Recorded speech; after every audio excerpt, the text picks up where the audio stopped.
warahmatullahi wabarakatuh. Alhamdulillah, assalatu wassalamu ala rasulillah. Asyhadu an la ilaha illallah wahdahu la syarikalah wa asyhadu anna Muhammadan abduhu wa rasul. Allahumma shalli ala Muhammad wa ala alihi wa ashabihi ajma'in, amma ba'd. Qala ta'ala, a'udzubillahi minasyaitonir rajim. Fadhkuruni adzkurkum washkuruni wala takfurun. Saudaraku kaum muslimin muslimat rahimakumullah,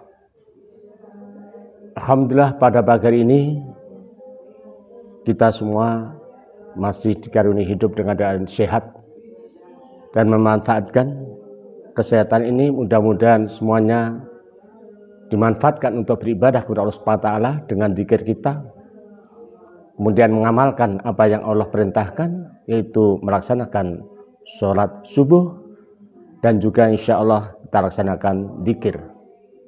Berikut bagi saudaraku kaum muslimin muslimat yang pada kali ini mendapat giliran ujian, cobaan dari Allah SWT dengan keadaan badan yang sakit, mudah-mudahan Allah segera menolong dengan rahmat dan kasih sayangnya, segera memberikan kesembuhan pada saudara-saudaraku. Amin. Berikut pada kesempatan pagi ini akan sampaikan tentang pelaksanaan zikir pagi, yang pada tempo hari saya sampaikan pelaksanaan zikir pagi sehabis kita melaksanakan sholat subuh. Selain apa yang sudah disunahkan Rasulullah SAW dengan sunnah yang dikuatkan, ada sunnah yang mestinya adalah merupakan satu pilihan, boleh memilih di antara beberapa bacaan zikir. Kalau yang sudah dikuatkan oleh Rasulullah sehabis sholat, mestinya tidak lupa istighfar, astagfirullah, kemudian la ilaha illallah wahdahu la syarikalah, dan seterusnya. Kemudian juga baca subhanallah, subhanallah 33 kali, alhamdulillah 33 kali. Kemudian yang selanjutnya adalah Allahu Akbar, Allahu Akbar, Allahu Akbar 33 kali. Kemudian Rasulullah memberikan zikir pilihan bagi yang mau mengamalkan atau melaksanakan zikir yang lebih lama, karena kepingin benar-benar mendekatkan diri kepada Allah Subhanahu wa Ta'ala. Hatinya senantiasa mencintai Allah, dan Rasulullah mencintai Allah sebagai pusat daripada zikirnya. Kemudian Rasulullah sebagai satu tauladan, contoh yang harus dicontoh. Kemudian contoh-contoh itu adalah diantaranya pengamalan itu sendiri.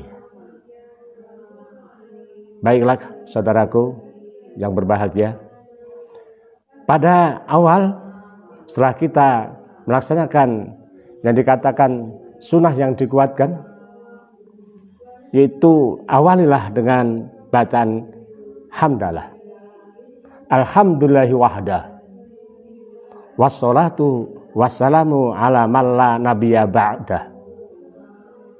Jadi zikir seperti yang sudah dicontohkan Rasulullah, masih ada kesempatan untuk berzikir yang lebih lama. Diawali dengan alhamdulillah wahdah, wassalatu wassalamu ala man la nabiyya ba'dah.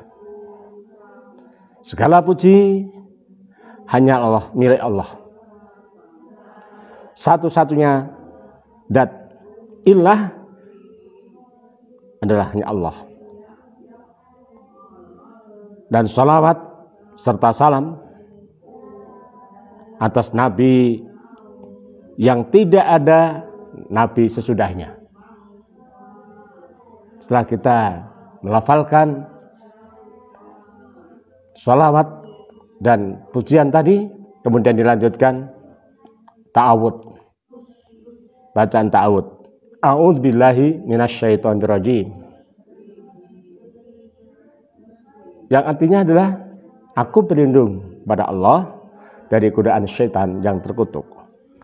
Ada juga pada bacaan yang lain, a'udzubillahi minasy-syami'il alimi minasyaitonirrajim min hamzihi wa nafthihi wa nafsihi. Itu ta'awud yang lain samping kita sampaikan a'udzubillahi minasyaitonirrajim. Kemudian setelah kita baca ta'awud, karena ta'awud itu merupakan satu permohonan kepada Allah SWT agar terhindung dari godaan setan yang terkutuk,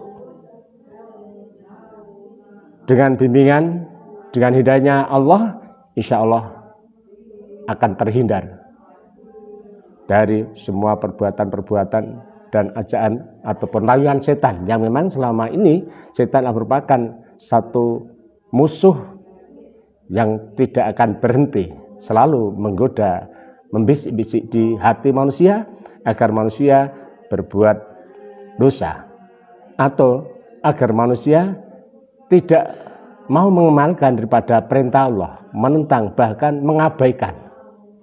Tetapi dengan berlindung pada Allah, insya Allah hatinya akan senantiasa bergetar dan merasa untuk mendekatkan diri pada Allah SWT. Kemudian lanjutkan pada sehabis amalan sholat subuh pagi, selain yang saya sampaikan, setelah kita berlindung pada Allah SWT, a'udzubillahi minasyaitonirrajim, kemudian baca ayat berikutnya adalah surat Al-Baqarah ayat 255. Kemudian pada isti'adzah akan saya sampaikan sedikit. Sebab dalam hal ini fadilahnya sangatlah besar. Yang diawali dengan a'udzubillahi minasyaitonirrajim, banyaklah faedahnya. Sehingga dalam pengamalan kita, kemudian dalam zikir kita, agar terselamatkan dari godaan syaitan itu sendiri.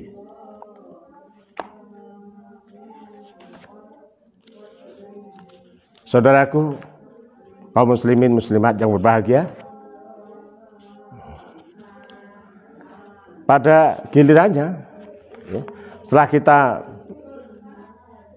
paham terhadap arti dan makna daripada a'udzubillahi minasyaitonirrajim itu, maka kita yakin bahwa Allah sebagai tempat perlindungan, sebagai zat yang memang pantas dan benar untuk kita berlindung kepadanya. Baiklah, kita mulai daripada surat Al-Baqarah ayat 225 yang seringkali adalah disebut ayat kursi. Saya bacakan. A'udzubillahi minasyaitonirrajim.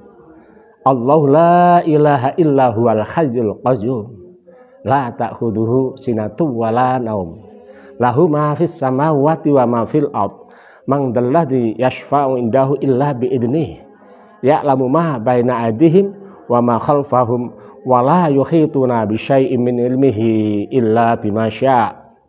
Wasi'a kursiyyus samawati wal ard wa la ya'uduhu hifdhuhuma wa huwal aliyyul azim. Saudaraku, kaum muslimin muslimat yang dimuliakan Allah SWT, kita artikan sejenak daripada surat Al-Baqarah ayat 255 yang merupakan lanjutan daripada zikir setelah yang dikuatkan, sunnah yang dikuatkan oleh Rasulullah, yaitu dengan Allahu la ilaha illa huwal hayyul qayyum.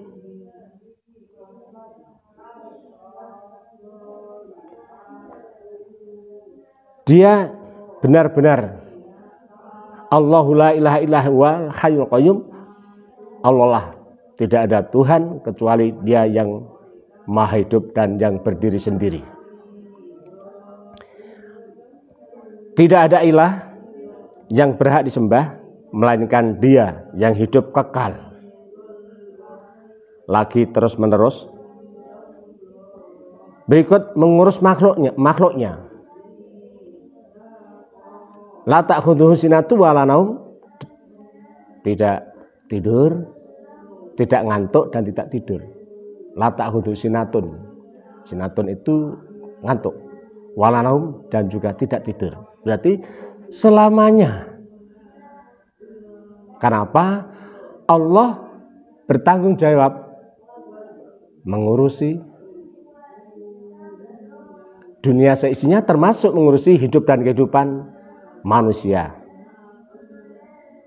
Ini adalah Allah SWT zat yang tidak ngantuk dan juga tidak tidur. Lahu ma fis samawati wa ma fil ard. Dialah Allah yang memiliki apa saja yang ada di langit dan apa saja yang ada di bumi ini. Yang di langit termasuk di antara benda-benda langit, termasuk makhluk di langit, termasuk para malaikat yang memang dia adalah orang yang berada di langit sana. Apapun yang ada di langit lahu, milik Allah SWT, dan juga apa saja yang ada di bumi, baik yang tampak ataupun yang tidak tampak, di dalam tanah ataupun yang ada di air. Ya'lamu ma baina aydihim. Allah itu mengetahui apa-apa yang ada di hadapan mereka, wa ma khalfahum, dan apa saja yang ada di belakang mereka. Maksudnya apa yang ada di depan mereka adalah maksud di hadapan manusia. Apa yang sudah dilaksanakan, apa yang dikerjakan, semuanya Allah Maha tahu. Demikian pula Allah mengetahui apa yang akan datang di belakangnya, maksudnya suatu apa yang akan dilaksanakan oleh manusia itu pun Allah sudah tahu. Apalagi hubungan dengan takdir, bukan ketentuan, itu Allah yang sudah menentukan. Tetapi bahwa apapun yang direncanakan, difikirkan di hati manusia, Allah pun sudah Maha tahu. Inilah bahasa ya'lamu ma baina aydihim wa ma khalfahum. Tahu apa yang sudah dikerjakan dan tahu apa yang akan dikerjakan. Intinya begitu. Sehingga manusia yang beriman akan senantiasa berzikir kepada Allah SWT ini berhati-hati dalam langkah. Karena Allah senantiasa mengetahui. Karena Allah senantiasa apapun yang ada di benak hati manusia, semuanya adalah Allah Maha tahu. Wala yuhituna bi syai'in min ilmihi.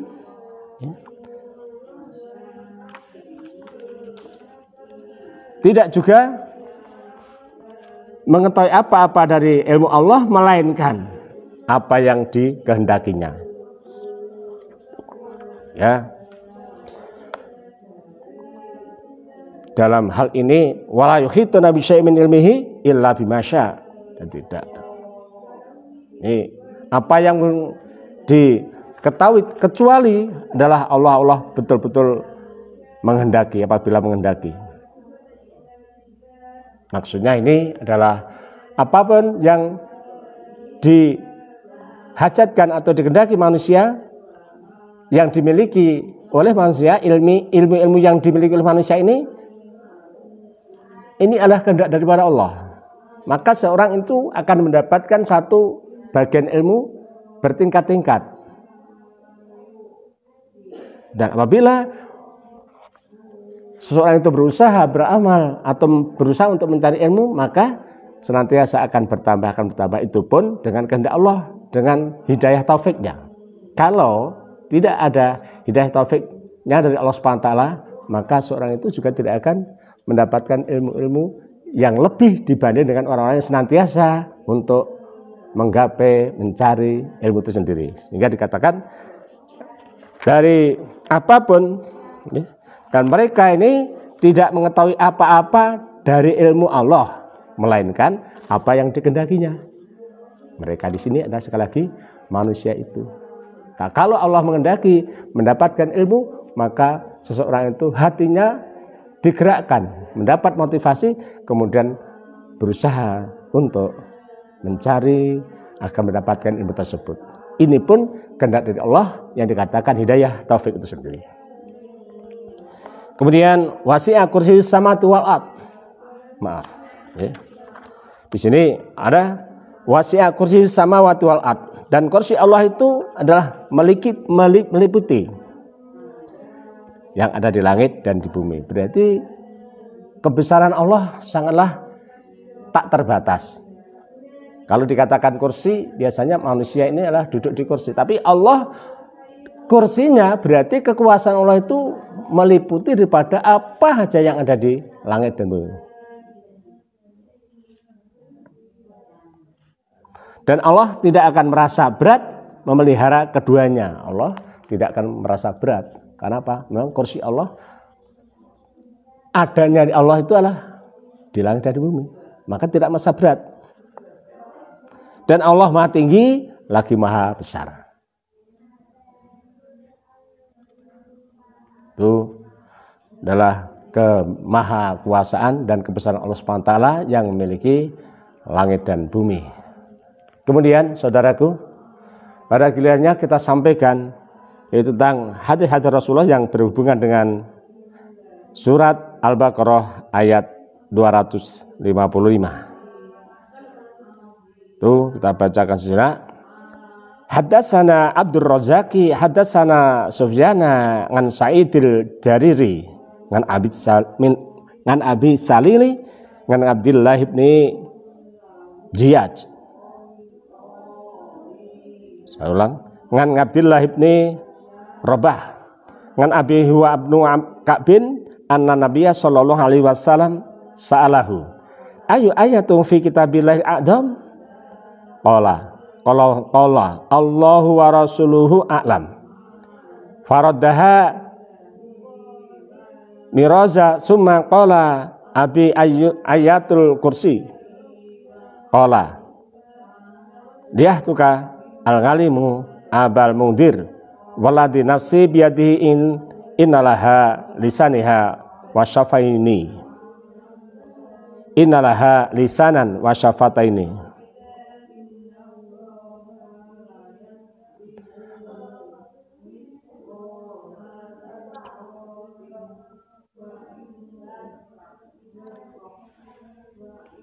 Jamaah yang berbahagia, artinya telah menceritakan kepada kami Abdur Razak, telah menceritakan kepada kami Sufyan dari Sa'id Al-Jariri, dari Abu Salih As-Salil, dari Abdullah ibnu Rabah dan Ubay ibnu Ka'ab, bahwa Nabi Shallallahu Alaihi Wasallam pernah bertanya kepadanya, ayat kitabullah manakah yang paling agung? Ubay menjawabnya, Allah dan Rasulnya lebih mengetahui. Inilah Allahu wa Rasulahu a'lam, jauh daripada Ubay. Ubay menjawab, Allah dan Rasulnya lebih mengetahui. Nabi SAW mengulang-ulang pertanyaan itu, maka Ubay menjawab, ayat kursi. Lalu Nabi SAW bersabda, selamatlah dengan ilmu yang kamu miliki. Selamatlah dengan ilmu yang kamu miliki. Maksudnya ucapan selamat ini dari Rasulullah diucapkan kepada Ubay. Kenapa? Jawaban tadi awal adalah Allah yang mengetahui dan Rasulnya yang juga lebih mengetahui dibanding dengan Ubay. Tapi karena pertanyaan dari Rasulullah kepada sahabat-sahabat yang tadi bertanya, Ubay kemudian melanjutkan jawabannya ayat kursi. Jadi, a'dham itu adalah lebih agung, lebih besar. Baik fadilah, manfaatnya, kemudian pahalanya pun demikian pula. Sehingga dalam kandungannya sangatlah luas kita pahaminya. Jadi kemudian setelah Ubay menjawab ayat kursi, lalu Nabi bersabda, selamatlah dengan ilmu yang kamu miliki.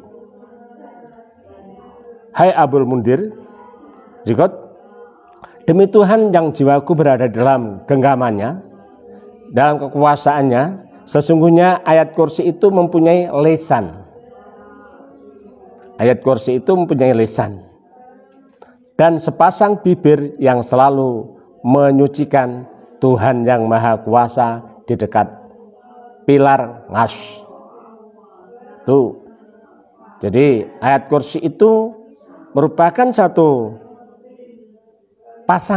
pasangan bibir, ya, dua pasang bibir, maksudnya atas dan bawah, dan mempunyai lisan.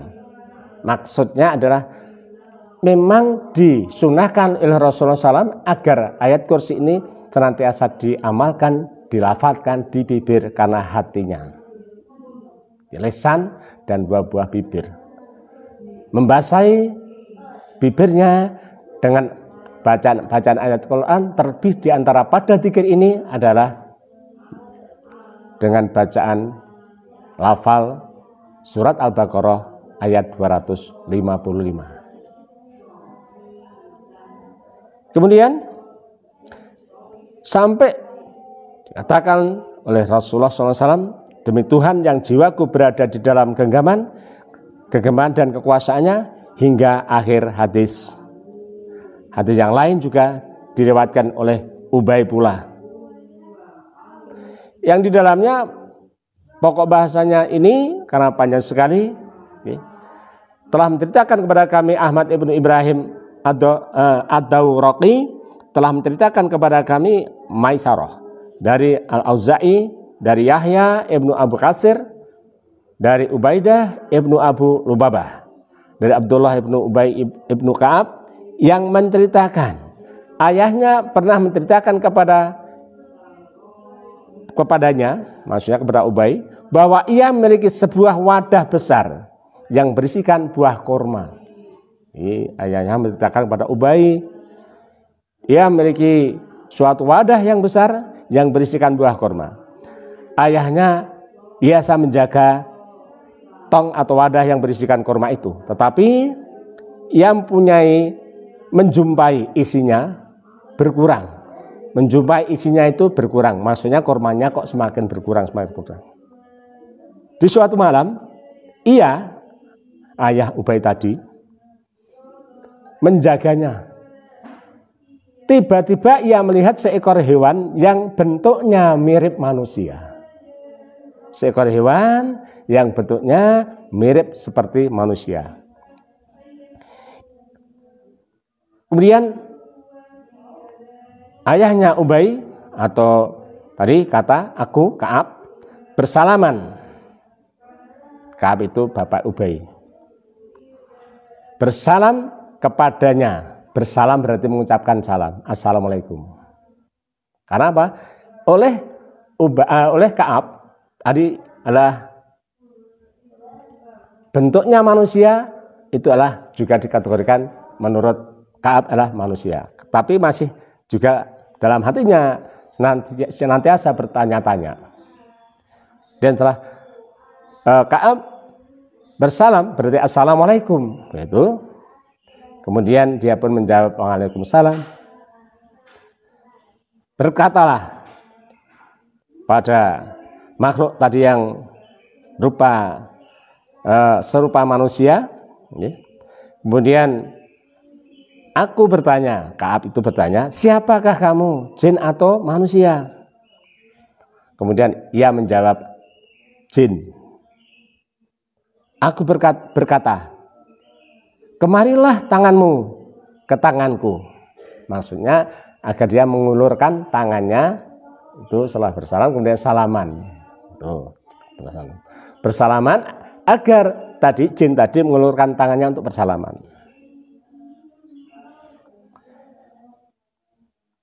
Kemudian setelah mengulurkan tangannya ke tanganku, tanya Ka'ab, ternyata tangannya seperti kaki anjing. Tangannya seperti kaki anjing, bukan tangan seperti kaki manusia. Itulah keadaan jin yang sebenarnya. Atau kalau jin itu sebetulnya Allah juga memberikan satu kelebihan. Ada di antara jin itu bisa berbentuk apapun. Bisa berubah dirinya menjadi manusia yang mungkin mirip seseorang. Ada juga jin yang diberi kekuasaan atau kewenangan untuk berubah menjadi hewan, dan lain-lain. Bentuk hewan apapun adalah Allah berkuasa apabila mengizinkan pada jin ini untuk berbentuk makhluk. Tidak hanya satu tadi. Ini hanya satu contoh. Jin yang secara kebetulan mirip manusia, kemudian secara kebetulan tangannya dan kakinya itu berbulu, seperti hewan. Maka diteruskan di sini.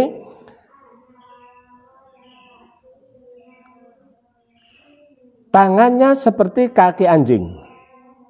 Tangannya seperti kaki anjing. Tangannya aja seperti kaki anjing. Kemudian begitu pula bulunya. Jadi berbulu seperti anjing. Lalu aku berkata, apakah memang demikian bentuk jin itu? Ia menjawab, kamu sekarang telah mengetahui jin. Itu jawaban jin itu sendiri. Kamu sekarang telah mengetahui jin. Di kalangan mereka tidak ada yang lebih kuat daripada aku. Berarti yang paling kuat ini jin ini. Tidak ada yang kuat, lebih kuat daripada aku. Aku bertanya, apakah yang bisa mendorongmu berbuat demikian? Ka'ab bertanya pada jin tadi, apakah yang mendorong kamu untuk berbuat demikian?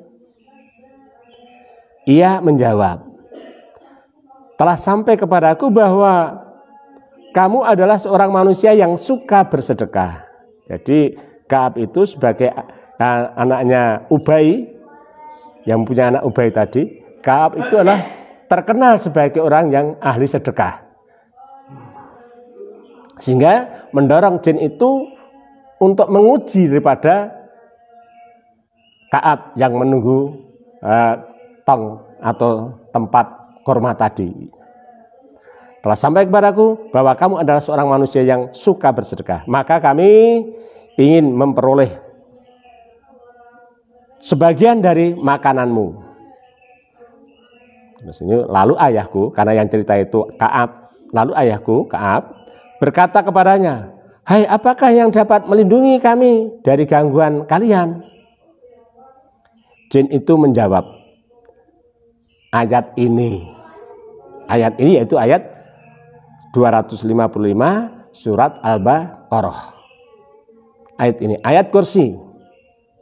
Pada keesokan harinya Ka'ab berangkat menemui Nabi SAW, lalu menceritakan hal itu kepada Nabi SAW, bersabda, benarlah. Sabdanya Nabi membenarkan apa yang dikatakan oleh Ka'ab. Jadi membenarkan apa yang dikatakan oleh si jahat itu. Si jahat adalah jin yang berupa manusia tadi. Benar apa yang dikatakan oleh si jahat itu, jin. Hal yang sama diriwayatkan oleh Imam Hafidz dan terusnya melalui hadis Abu Daud, Tafsiri dan terusnya. Kemudian lafalnya hampir sama, semuanya menjelaskan masalah terselamatnya manusia dari gangguan jin itu. Jin langsung memberikan satu jawaban tadi adalah kelemahan dan takutnya jin apabila dibacakan surat Al-Baqarah ayat 255 yang terkenal dengan ayat kursi. Oleh sebab itu sangat luar biasa apabila kita bisa mengamalkan ini, akan terselamatkan di samping dari gangguan jin. Karena jin ini juga ada yang jahat, ada yang buruk, ada yang baik, ada yang buruk. Dan jahat juga mengganggu daripada stabilitas manusia, mengganggu juga membisikkan daripada hati manusia agar juga terdorong ke dalam hal yang tidak baik, hampir seperti setan kalau yang jinnya jin jahat. Kemudian juga mengimani agar orang-orang itu juga bisa dikatakan sering minta tolong kepada jin, tapi malah melupakan minta tolong kepada Allah. Itulah jin yang memang disediakan sebagai ujian manusia itu sendiri. Maka agar kita selaku kaum muslimin muslimat yang terselamatkan dari gangguan jin, jangan enggan lidah kita basahilah dengan ayat kursi, baik pagi atau petang. Manfaatnya berikutnya itu, kalau kita mengucapkan atau melafalkan, mengamalkan ayat kursi ini dari pagi sampai nanti petang, terselamatkan, insya Allah terselamatkan dari gangguan jin. Sehingga sekali lagi, mengapa kok jika harus dibacakan ayat kursi itu, kemudian jin adalah lari, kepanasan. Saya sering sedikit meruqyah seseorang yang belum lama, sering di sekolahan atau di sini belum lama, sekitar 4 bulan yang lalu atau 3 bulan yang lalu, saya bacakan ayat kursi, Al-Falaq An-Nas, Al-Ikhlas, Al-Falaq An-Nas. Panas. Wis. Itu. Yang namanya Rizky atau siapa itu, anak Mas Pur. Ini terbukti. Karena apa? Terganggu oleh jin. Saya tidak akan berhenti kalau kamu tidak berjanji keluar. Ini sebagai contoh agar kita mantap terhadap amalannya, apa sunnah Rasulullah ini, apa yang dicontohkan Rasulullah ini betul-betul a'dzam. Ayat kursi itu adalah ayat yang paling agung di antara amalan-amalan yang ada dalam Al-Quran. Maka Rasulullah mencontohkan, mendahulukan ayat kursi ini. Tuh. Ya, memang betul, alhamdulillah. Kemudian beberapa menit, akhirnya yang mengganggu atau jin itu pergi. Itu ada satu contoh. Kalau sering di sekolah-sekolah, di SMK, SMP saya itu sering begitu, sering kena gangguan jin. Bukan setan itu, setan tidak bisa. Tapi itulah jin yang sering jahat mengganggu manusia. Kadang-kala dulming, kadang-kala ngamuk dan sebagainya, itu jin. Terus kemarin itu anak Mas Pur itu ya biar ngamuk, tapi karena banyak yang megat, bacakan ayat kursi, alhamdulillah bisa reda dan kemudian pergi. Meskipun ada manfaatnya juga, jin itu juga sering memberikan peringatan pada keluarga. Ini ada tujuannya baik, tapi kalau tujuannya jelek, itu memang harus diperangi. Tujuannya memperingatkan. Saudaraku yang berbahagia, demikian pada kesempatan pagi ini kesampaikan tentang fadilah atau keutamaan dalam bacaan surat Al-Baqarah ayat 255 yang sering dikatakan atau disebut sebagai ayat kursi. Belum selesai. Untuk penjelasan berikutnya, banyak hadis-hadis yang menjelaskan tentang kehebatan atau keutamaan daripada ayat kursi yang dimaksud. Besok kita teruskan lagi, mudah-mudahan Allah mempertemukan lagi pada kesempatan yang lain, dan apa yang saya sampaikan mudah-mudahan bisa bermanfaat, menambah kekuatan keimanan kita untuk senantiasa tidak lengah, tidak enggan untuk senantiasa melafalkan, mengucapkan, membaca ayat kursi ini, agar kita benar-benar diselamatkan oleh Allah. Sebab yang menyelamatkan juga Allah, bukan siapa-siapa. Tapi dengan apa? Sana membaca ayat kursi itu. Billahi taufiq wal hidayah. Wassalamualaikum warahmatullahi wabarakatuh.